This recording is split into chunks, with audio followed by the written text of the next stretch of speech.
را در شبکه‌های اجتماعی دنبال می‌کردند.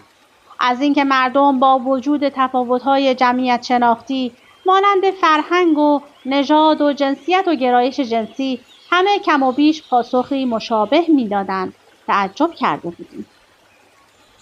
آنها می‌گفتند که در دنیای امروز همیشه با احساسات دشوار روبرو هستند و در این مواقع اغلب احساس می‌کنند گیر افتادند.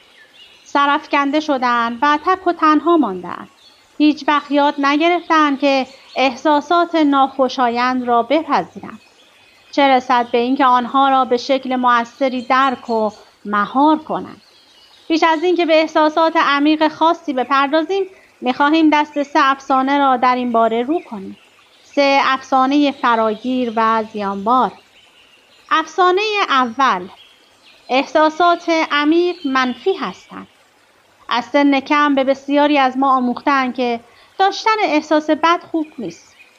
در بهار 2021 و در تحقیقاتمان برای این کتاب از خوانندگان دعوت کردیم تا در نظرسنجی در مورد تجربه عاطفیشان شرکت کنند.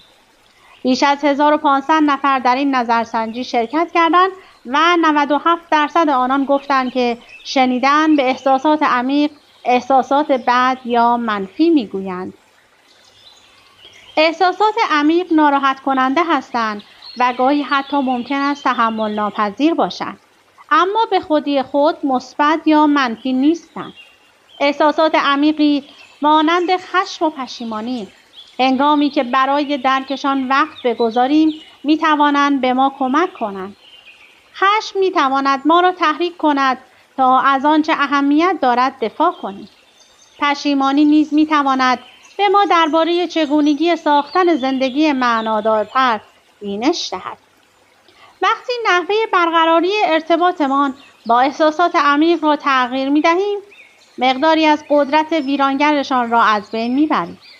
نتایج تحقیقات نشان می‌دهند وقتی در لحظه‌های چالش برانگیز به احساساتی که داریم اعتراف کنیم و آنها را بپذیریم، احساس بهتری پیدا می‌کنیم. درست مانند آن عنوان روزنامه واشنگتن پست که میگوید احساس بد درباره احساسات بد میتواند باعث شود واقعاً احساس بدی داشته باشیم.